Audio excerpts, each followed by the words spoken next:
Pacheco. Hello, friends, relatives, and community. Happy International Women's Day. We're so glad you've taken time out of your day or night to celebrate with us and take action for women and the climate. Thank you so much for being here, especially as we come up on a year of this global pandemic and social distancing, when it feels like gathering together, even from afar, is more important than ever. My name is Kahea Pacheco, and I am a co-director here at WEA. Looking around, I see that we have people from all over the world joining us, including my family, and those who have been with us for some time, some of our grassroots leaders in our Global Alliance, Grounded founder Julia Jackson, who we're very excited to be hearing from a little later, as well as our Verizon volunteers. It's so great to see you all again. For those of you who are new to our community, welcome.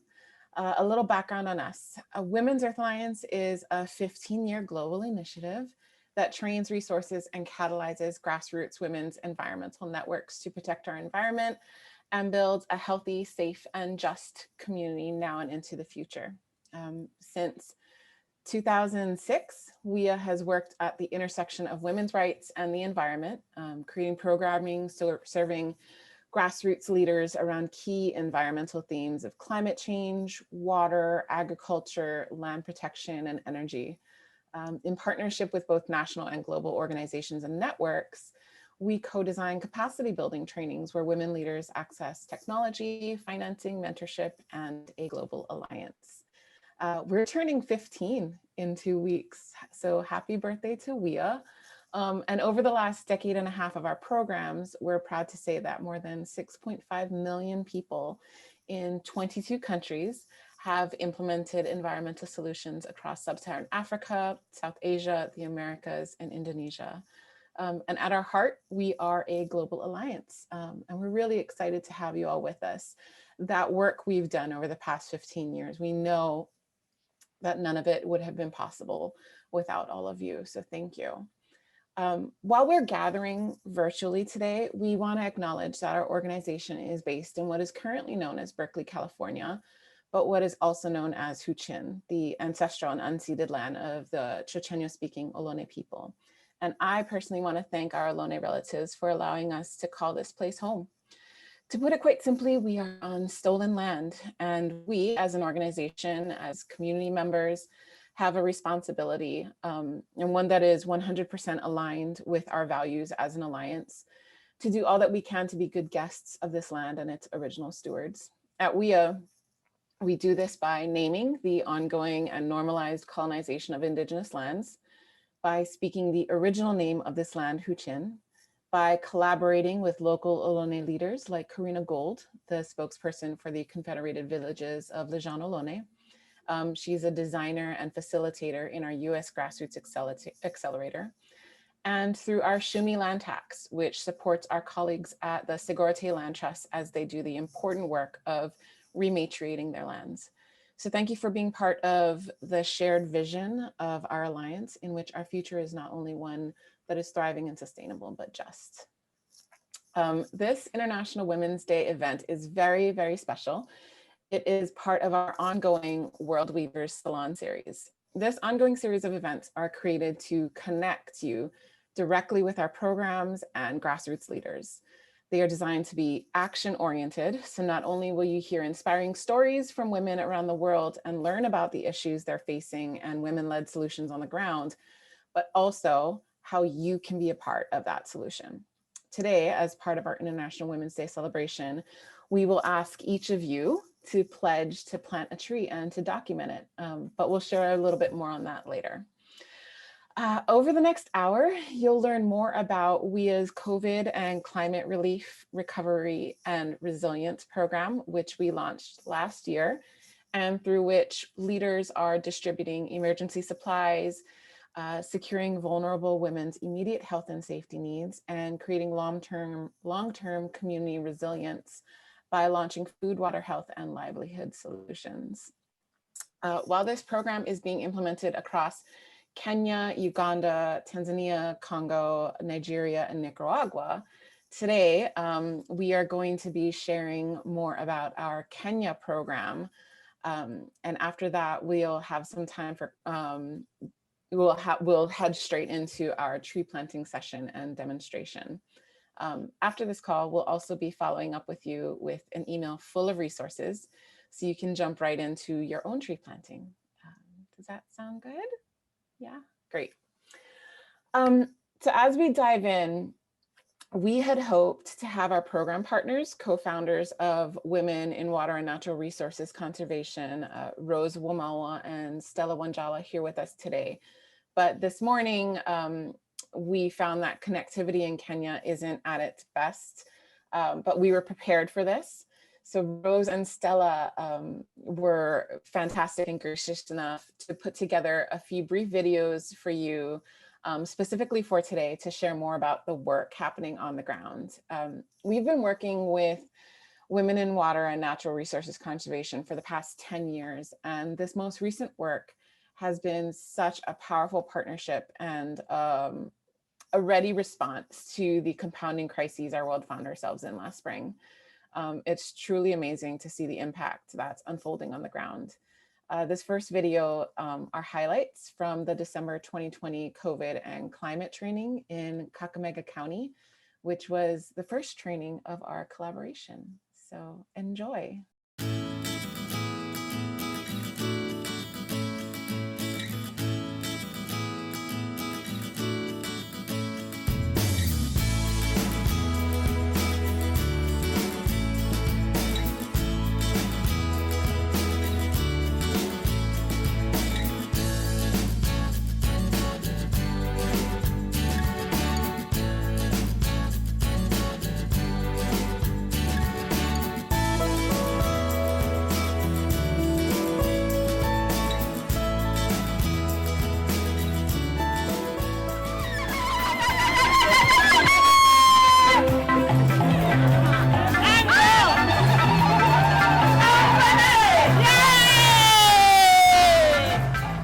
Started off with the first training just to give knowledge, sensitization and awareness creation on what climate change is, the impacts, the adaptations that our women could pick up, the mitigation measures.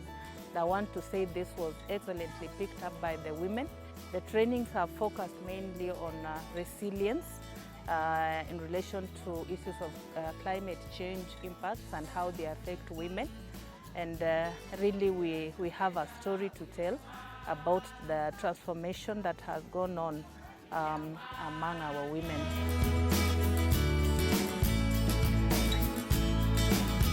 Tumejiunga pamoja kama wamama, tunasaidiana kimawazo, wametuletea makaratasi, tunatumia kwa kuweka miti.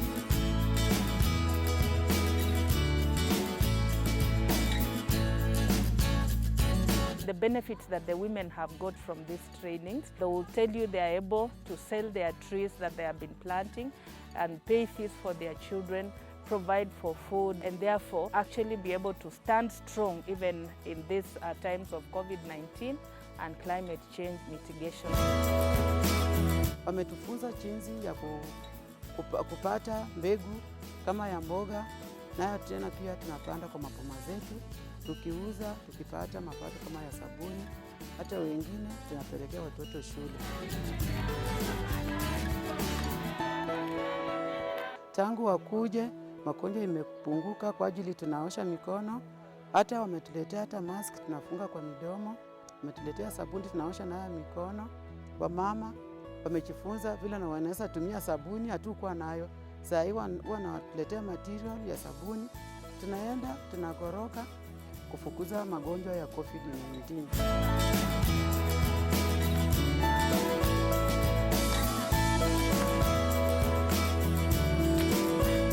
The women have been very positive with the trainings and the attendance has been perfect, around 100%. Now you can see how they are undertaking the course for COVID-19 response in soap making, and it is going to impact their lives towards preventing the COVID-19 spread. This training has given the accelerators, the women accelerators, the aspect of the community climate adaptation actions For example, the energy-saving jikos. This will reduce, the emission of green gases in the environment. Saa hii nimejua ujuzi mwingi, wamenifundisha vitu vingi, vile wameleta jiko za kuni 3 ama 2, nitakuwa nikitumia kuni kidogo, alafu kupika haraka, juu nimeziona wametengeneza hapo, alafu nimeona ziko sawa. Sasa nitakuwa nikifurahia kupika, nikipika haraka. The training has been quite successful, and we are hoping that after this we'll have follow-up trainings and follow-up interventions that would encourage the women to continue participating in the activities that we've been training them to do. I want just to make a mention to say that the women are greatly benefiting, and that's the reason why we have a large number of them coming down to take the training, as we have called them to come over here. Thank you so much, WEA. We pray that the Lord blesses you and we continue working together.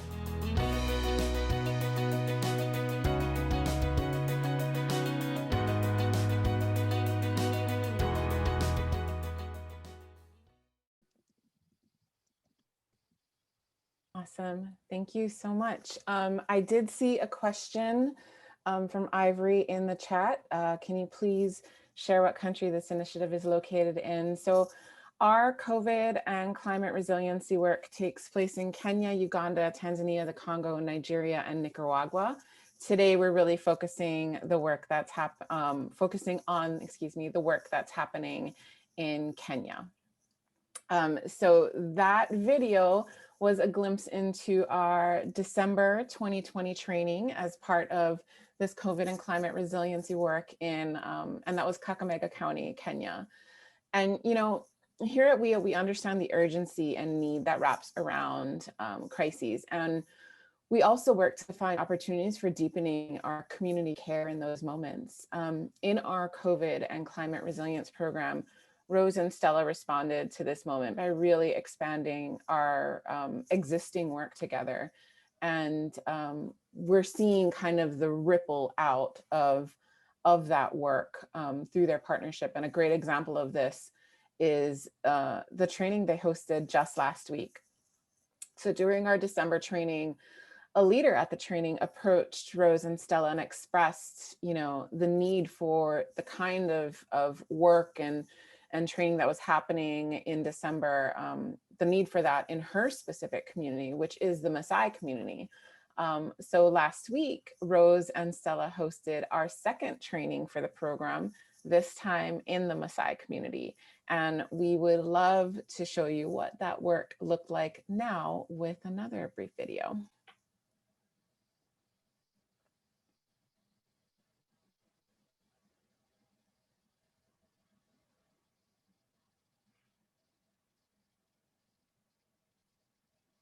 Hi, everyone.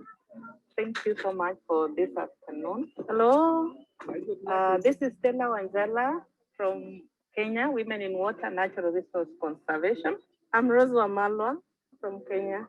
We are here to talk to the world actually about the Women's International Day and probably just share what we've been going through as an organization and a bit of the impact that the WWANC WEA have been supporting in Kenya has been able to impact and to help communities.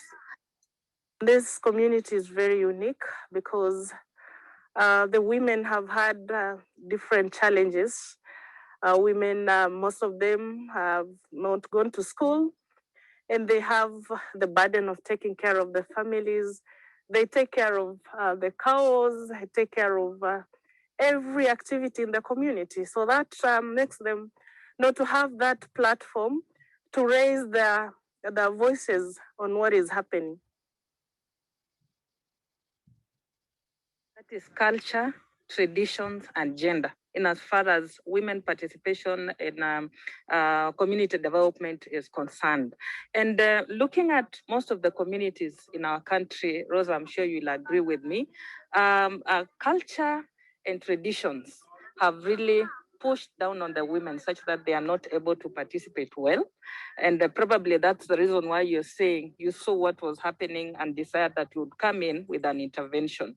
Now, looking at particular communities like the Maasai community, where the woman is the one who is supposed to provide, look for food, take care of children, take care of the animals, take care of the husband, and all this is done by one person. And then I think it's also important to note that issues of climate change, the people who are most hit are women.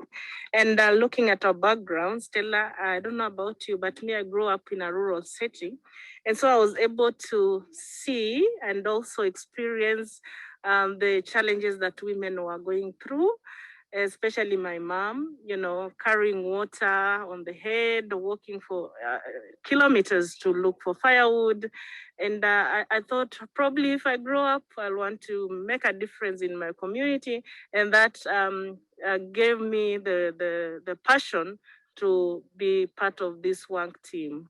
Training women on issues of leadership has really liberated a number of women. Quite a number of women can now stand out, can now share their issues. And something that is surprising, actually, the trainings that you've been having have disrupted culture, have disrupted traditions, and now you can have ladies getting involved in community development. Like now you can find some men allowing their women to go out, attend trainings like the ones we've been giving out, probably for a number of days, and the men will be able to take care of the home, which never used to happen earlier on. Men would never step in for anything that is supposed to be done by women. And we are saying that the trainings that we have carried out have actually changed the women. And the set of women that we have now is really different from what was there earlier. Traditions are being changed, courtesy of this program that we are running. And you can see even during this training that we've had in Maasai community, men are coming up, to support the women. Men want to know what is it that has happened in the lives of their wives, because initially they never used to be like that. And so I think that is a plus for us, because as an organization, WEA and WEA, we want to create that platform where women can be given a chance to share out their issues. And it's not just the Maasai community, all these communities that we've been working with support of WEA, especially with this program of COVID response and climate change resilience, where we've been able to create a movement of women climate accelerators that are now impacting their respective communities. And so it's not just about climate resilience, it's all about gender issues. This program is also focusing on gender equity and climate justice. There's also the aspect of economic justice. And I want to say that with WEA and WANC, I think there's so much that we've done in the last 2 years. But through this training, we can see that there's been a tremendous transformation and change, because now we are working with the grassroots woman. And this woman is also creating a platform for other women in the community. Chesengei has taken a step of mobilizing other Maasai women in this community, and they have been empowered why they should be involved in issues of climate adaptation and mitigation. Why?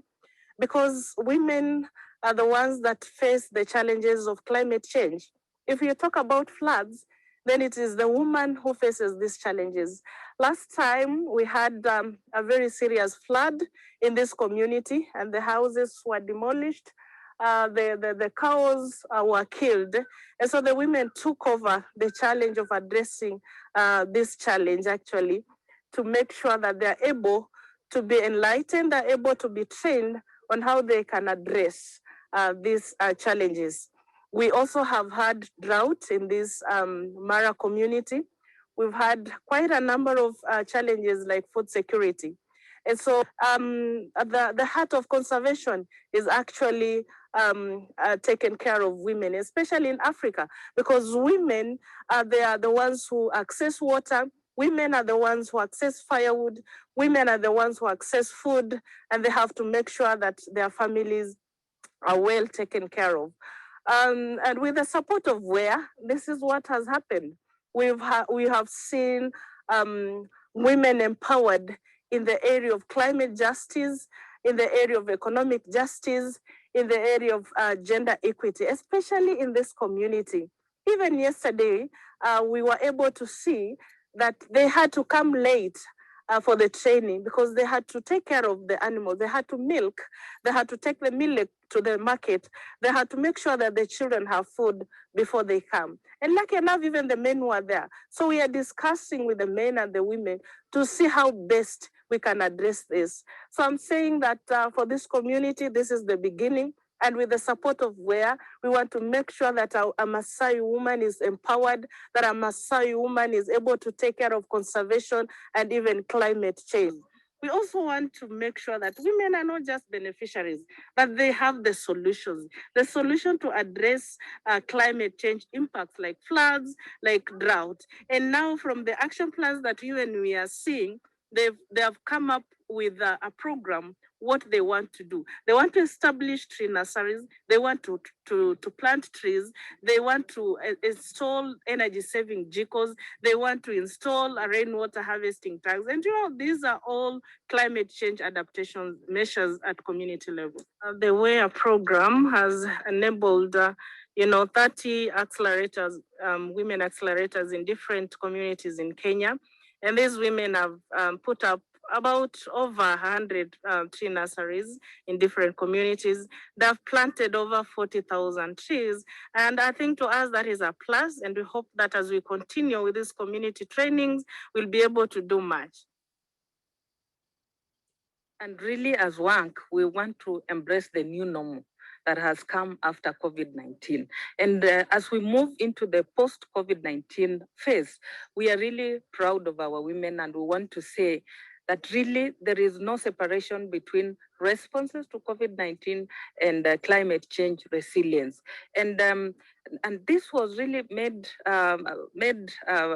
well seen by women and communities when climate change impacts really made worse the COVID-19 impacts. And this happened around about the same time that when we were deep into impacts of COVID-19, then the changes within the climate, the floods, and animals that were carried out away by the waters, and families that were lost, houses that were lost, it made the women and the community in general really understand the need for them to be able to plant trees, the need for them to have adaptation measures like rainwater harvesting tanks, so that we can be able to plant trees and have our trees grow and be able to start agribusiness, so that come anything like COVID-19, because we are not saying this is the last pandemic. Any other time a pandemic comes up in future, our women will have their agribusinesses, our women will have their waters, our women will be able to actually interact well with the environment around them, even to control impacts of both COVID-19 and climate change. I want to revisit the story of one of our accelerators, Chesengei Diana, who has actually made us to come to this community. And Chesengei is a very powerful woman. And I want to mention this. Before she came to this training, before she joined the climate resilience program, she was working in some settlers ranch. And as we all know, because of the income, she had to make sure that she's going to this ranch to make sure that she gets money for the family. But then after the training, she requested the boss to give her time so that she can also reach out to other women in the community. But when this guy refused, she said, you know what, my interest is all about the Maasai woman. I was trained to empower other women. So if this will make me fail, then I'll quit my job, not because I have money to take care of my family, but because I'm so interested, I'm passionate to make sure that the Maasai woman is empowered. And so she left this job, and look, Chesenge is now training other women. She has established a tree nursery. She's training other women in the community, and not just women, but even the men, to initiate this climate resilience projects in the different communities. Chesenge also says that she wants to make sure that women in this community have energy saving vehicles, they have rainwater harvesting, and she wants to see the community transformed, courtesy of WANC and WEA. So join us together, ladies and gentlemen, even as we support the grassroots women in Kenya, not just in Masai. We have communities in Kenya, in Kakamega, communities in Narok, communities in Kitui, communities in Taita Taveta and at the coast. So join me together in this work of transformation to conserve the environment, to train the women, to address climate change issues, because this is what is happening on the ground, and together we shall make a difference in our communities. You're right, and we are glad that you have listened to us. Thank you so much. Thank you so much. Bye. Yeah, we are one, we are together.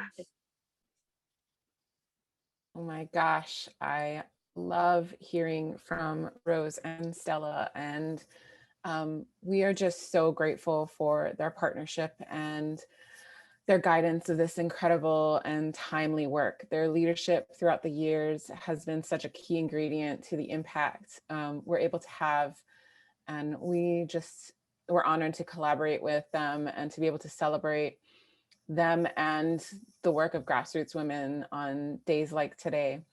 A few things. I'm seeing some questions in the chat, and I just wanted to be sure everybody had those answers. So this training in the Maasai community that Rose and Stella just spoke about is located in Narok County, Kenya, which is southwest Kenya, just west of Nairobi. She did say 40,000 trees. The women and their groups have established multiple tree nurseries growing 40,000 native tree saplings. And let me just double check. Stella was able to join on the call. So I just wanted to open it up, Stella, if you had anything you wanted to share after the video or just to say hi to everyone. Thank you so much. I'm glad to be here and to make a mention and a comment on the videos that you've just seen. And I would wish to address all of us who are watching and just ask you to think about this, the effects of international flow of knowledge and international flow of finances, and the impact it causes in gender mainstreaming among women and social innovation. Because all these four are coming together and really being exemplified in the videos that we have seen. And on this, I really want to thank WEA, because when we talk of international flow of finances, then we are saying whatever you people have been able to contribute and send down all the way to Kenya has rippled up and is showing all that we are doing. And therefore, I would want to encourage everyone that is watching this, that it's good to embrace what WEA has done, that through international flow of finances, you can be able to touch the lives of women down here, and you can be able to improve the state of Mother Nature as such. And looking at international flow of knowledge, and I want to talk about this in the sense that if you compare where the women are now and where they were before, it's so evident that there has been a flow with a positive impact on the women in terms of leadership, in terms of voicing their issues, in terms of taking up a step and carrying out interventions. And if you look at the interventions that have been shown in the videos, it's so evident that the women are actually embracing social innovations. And these social innovations are playing a great role in changing the status quo in terms of the positions and the roles that are held by women.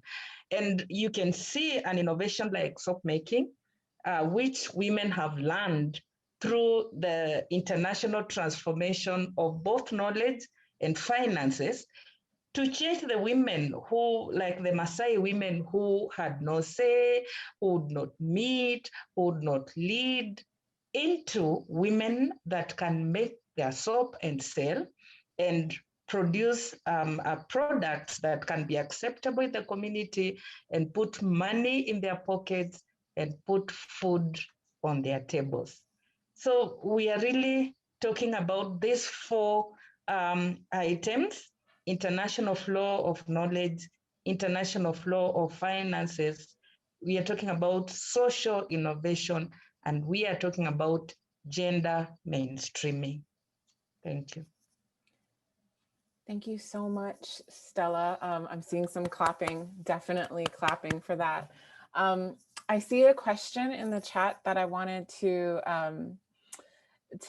ask you. Alice, who's from our US Accelerator, asks, do women also share in building the homes and buildings back after the floods? Is there training or technical planning assistance for adaptation as well as mitigation and resilience? Thank you. I'll take the first part of that question, whether women really also share in rebuilding homes. In the Maasai community, actually, putting up of the homes like the Manyata that you've been seeing, the small tiny huts, is a business of women. The men do not build their houses. So these women really need to be supported to be able to put up the houses after the climate change impacts that we saw. So what we are doing is trying to see whether we can help them come up with the income generating activities or interventions that can enable them to continue running their family. So it's true, women actually at the center of rebuilding of their houses and homes in general. That is the first aspect. And come again on the second one, my dear. Is there training or technical assistance planning? Is there training or technical planning assistance for adaptation, like climate adaptation, as well as mitigation, climate mitigation? Thank you so much. We have talked about the impacts of climate change, and we have shown them. We have talked of floods, we have talked of droughts, we have talked of food insecurity and all that.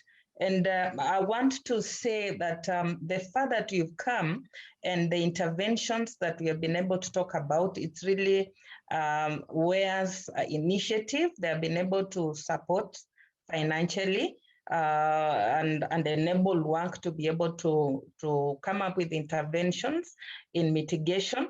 And talking about mitigation, then we are thinking of interventions that we have put in place to be able to slow down the impact of the effect of the impact of climate change on the woman. And mitigation, we're talking of interventions that you have tried to put up to stop or try to reduce the impact. So when it comes to mitigation, the area that has really been, we have concentrated on is tree planting.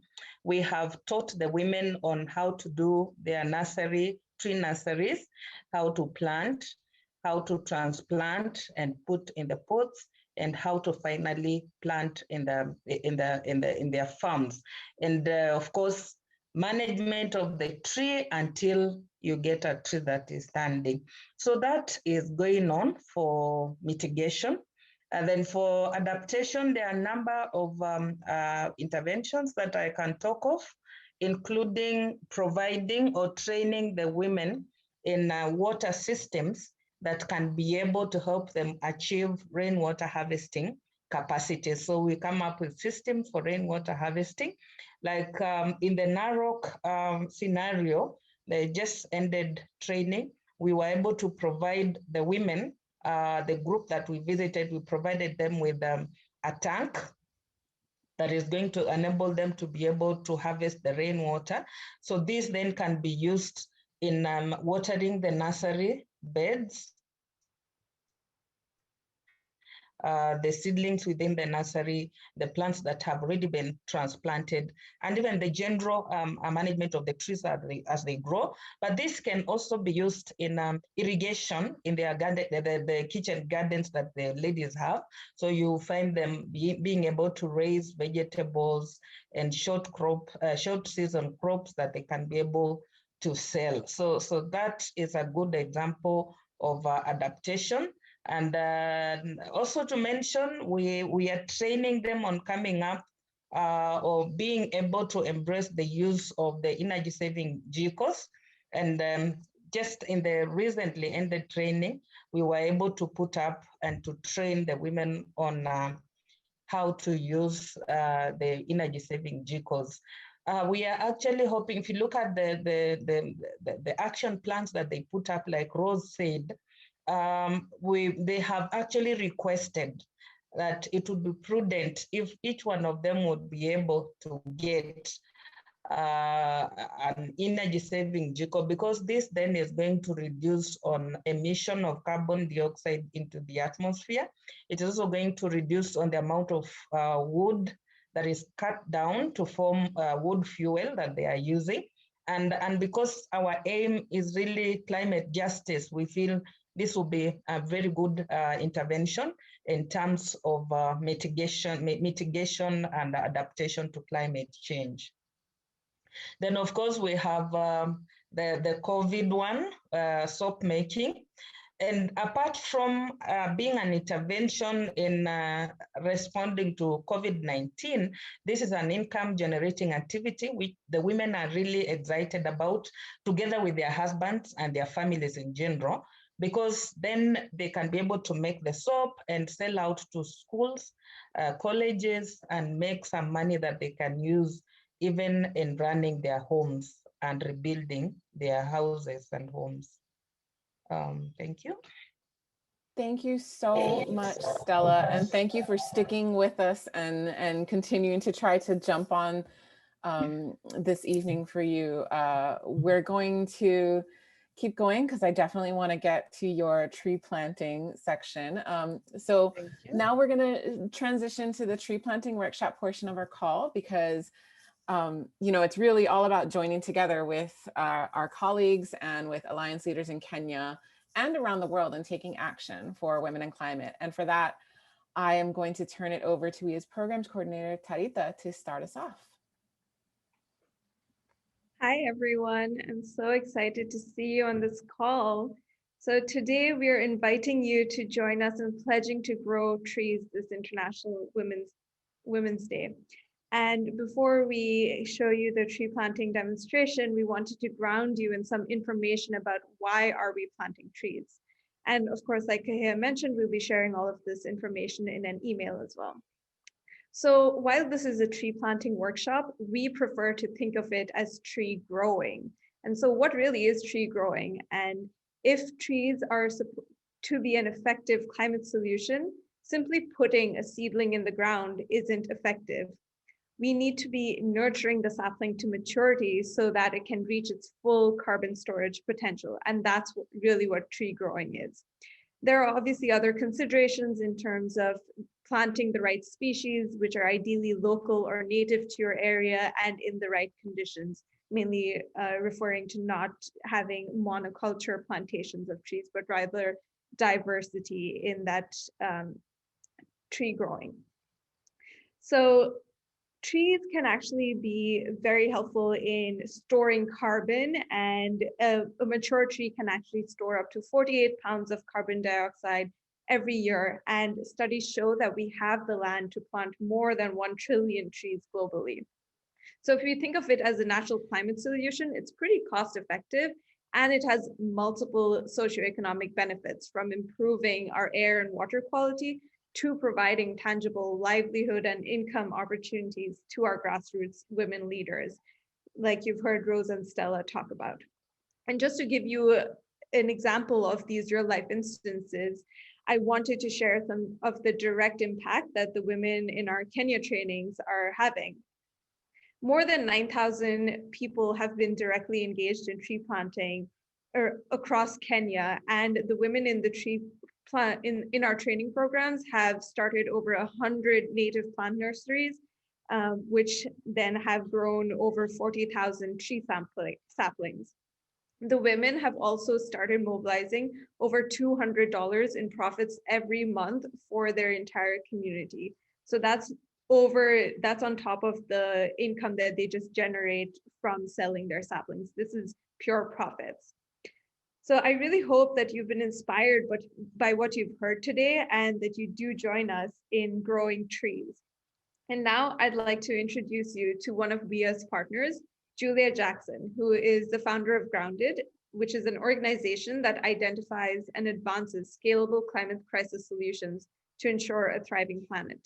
Julia will share why it's important for us to come together in collective action today and a vision for the planet with healthy forests and trees.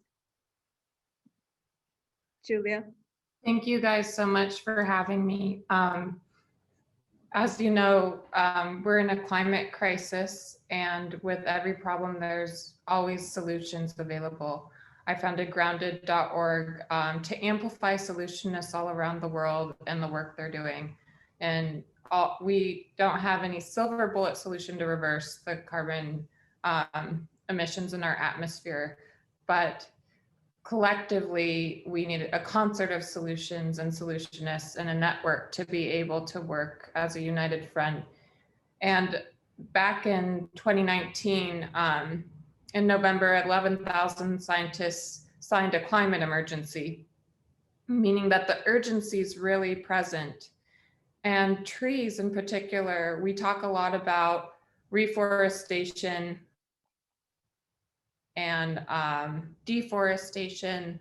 And I was studying proforestation, which really is conservation at its core, because a mature tree really is more efficient at sequestering carbon from the atmosphere. So mature trees take up to 100 to 200 years to really function in their whole ecosystem in a holistic way to more efficiently sequester more carbon from the atmosphere. So proforestation is basically leaving old growth trees and growing trees alone. And that's why conservation and biodiversity are so important, as is planting trees, because we have 417 parts per million of carbon in the atmosphere. We're emitting about 40 billion tons per year. So it's just accumulating and accumulating. And on top of that, intact tropical forests all around the world used to actually about 20 years ago sequester more carbon than they can currently today. Was 17% of global greenhouse gas emissions were sequestered by intact global tropical forests. And now that number is down to 6%. So our tropical forests are only able to sequester 6%, and that number is declining. So not only do we have to plant trees, we also need to really conserve biodiversity and empower indigenous communities. Another statistic that really was eye-opening to me, and I think our indigenous communities are our unsung climate heroes, because 80% of the most biodiverse regions in the world are occupied by indigenous communities, and they're our rightful caretakers and stewards of our planet. And so we have to, the Global Safety Net, which is an organization or an initiative through the organization One Earth, and I really love this solution out there as a solutionist framework. The Global Safety Net is a map showing that we have to protect 50% of the planet, and they have this mapped out, like which regions, which wildlife corridors, which biodiverse regions. We have to protect 50% of the planet by 2030 in order to stay below 1.5 degrees Celsius. And of that 50%, 37% of those territories are occupied by indigenous communities. So I really believe in the power of BIPOC communities and indigenous communities and empowering them, in particular women, to reverse the climate crisis. And so we have to band together as a community. And at Grounded, we really want to amplify and empower Indigenous communities and learn from their knowledge, wisdom, and support them as solutionists, because they're not victims, they're our leaders of the future. And we have many different initiatives going on at Grounded to empower solutionists all around the world, whether it be regenerative ag, conservation efforts, carbon capturing technologies, different women, and really happy to be here with the Women's Earth Alliance. I really love the work you guys are doing. I'm really impressed by just how the 6 million people you guys have been able to impact, and you guys are really great solutionists. And I think that we need to function as a community, because trees have a mycelium root underground, and it's a network you can't see, it's invisible, but each tree is swapping nutrients and helping its neighboring tree. If there's a diseased tree, its neighboring tree will send nutrients over underneath its mycelium network in order to protect the neighboring tree. So we all have to learn from trees and mycelium roots, really to love each other more and to protect each other more and to function more as a global community. We can't reverse the climate crisis in silos. We have to de-silo, come together, and function like a mycelium root system. And so I believe in trees. I believe in what you guys are doing, especially in Kenya. It's really amazing. I believe in proforestation and empowering Indigenous communities to protect biodiversity in order to stay below 1.5 degrees Celsius. So anyways, thank you so much for having me. And yeah, thank you, and happy Women's Day. Thank you so much for that powerful reminder and call to action, Julia, to be like mycelium. I'm seeing in the chat that a lot of people, that's really resonating. So thank you for presenting that and for being an incredible voice in this movement. Before we all directly learn from Stella how to plant a tree, I also just want to represent what Taritza said. We really encourage each and every one of you to pledge to plant at least one tree between now and Earth Day. If we are all functioning like mycelium and taking this pledge, like I honestly don't think there's anything we can't do. I think we could really stand alongside Stella and Rose and the women leaders in Kenya who are planting 40,000 trees. So plant it in honor of a woman in your life who has meant something to you. Plant it for the earth, plant it for future generations. But please join us in taking that pledge. We'll be following up with you through email after this call with many resources to assist you in fulfilling your pledge.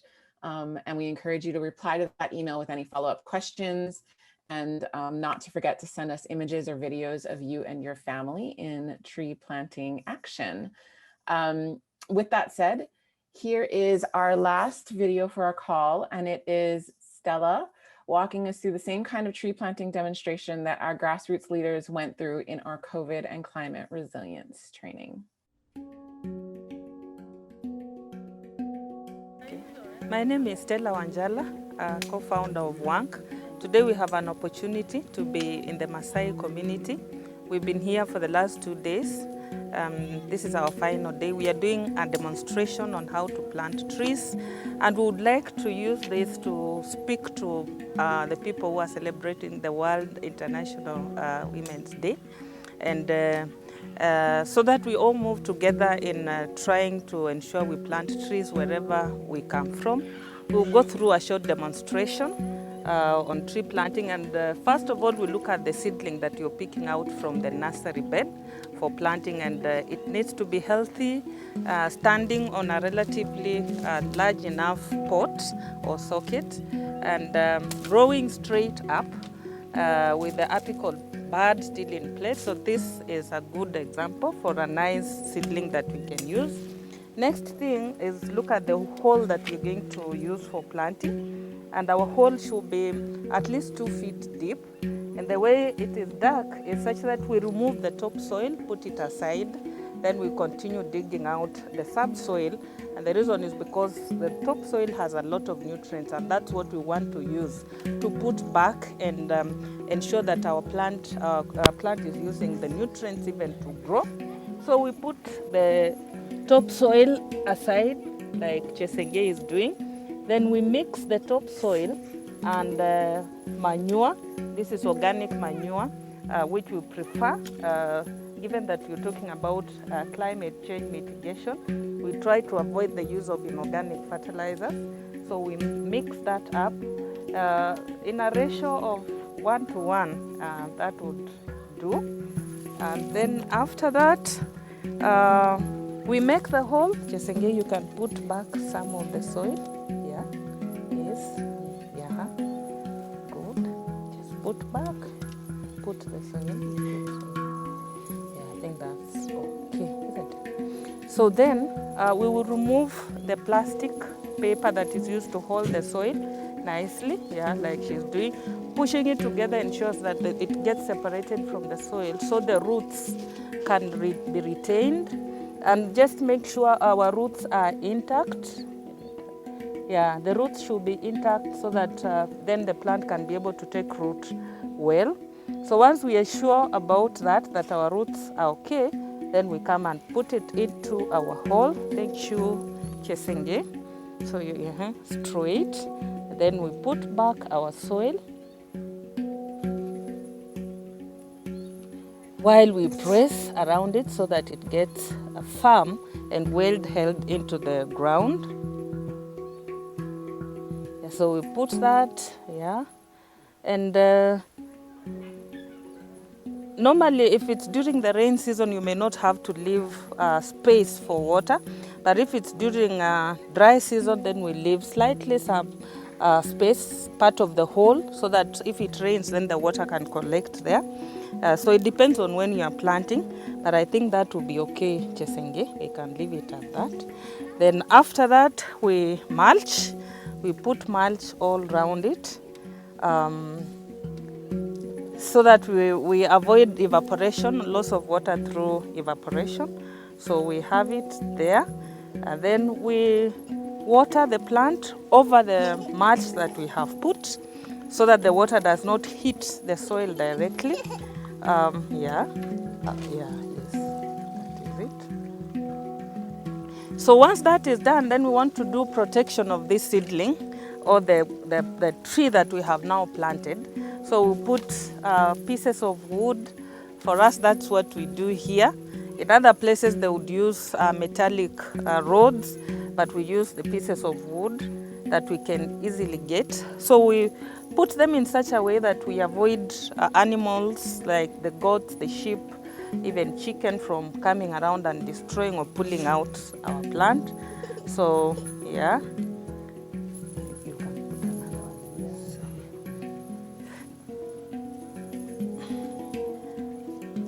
Naweza mletea kitu ya kufunga hapa. Ama imeshikana. Yeah, she's okay. So once this is done, we are sure the tree is protected, and so we are sure that our domestic animals will not destroy the trees, but it can still access sunlight and continue with the processes of life. And after that, every time we have to come check the plant, then make sure there are no weeds growing around it so that it can be able to grow. And the most important thing is not really planting the tree, but taking care of it until you're sure that it has been able to take root and it grows into a tree.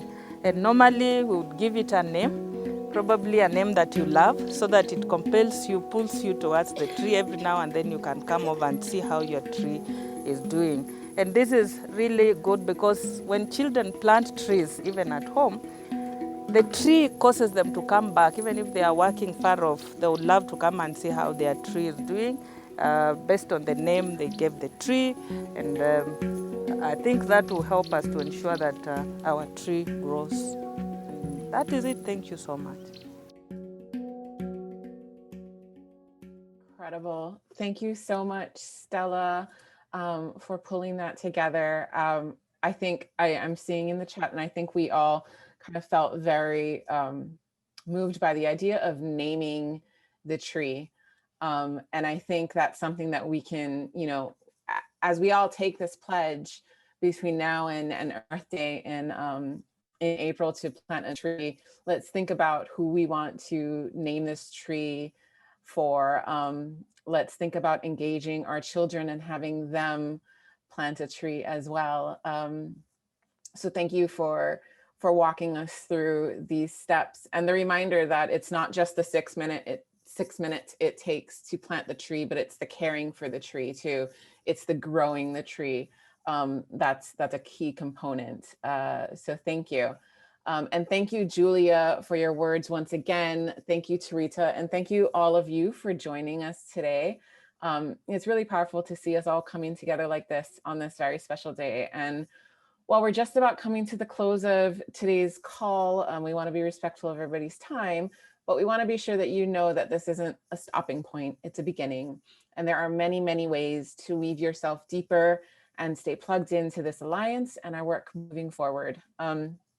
If you follow WEA on social media, you'll know that we have some incredible International Women's Day partnerships we've been sharing with Pillowcase, eco-fashion brand Yes And, consciously created footwear company Keen, and more. Later today at 3 p.m. Pacific time, 6 p.m. Eastern United States time, we hope you'll join WEA and Yes And for a conversation on women's empowerment in the global sustainability narrative. Melinda Kramer, WEA's co-director, will be speaking alongside ecopreneur and Yes And founder Marcy Zaroff, sustainability editor for Mind Body Green Emma Lowe, plastic-free ocean advocate and TV host Danny Washington, and zero waste entrepreneur Lauren Singer of Trash is for Tossers. You can find all that information to register on WEA's social media platforms. And with that said, thank you all so much for joining us for celebrating International Women's Day with action and for believing in women and a thriving future. Please don't forget to send us photos and videos. There's a slide on your screens right now. Please don't forget to send us photos and videos of yourselves planting trees. From everyone in our Global Alliance, thank you. We hope you have a great rest of your day.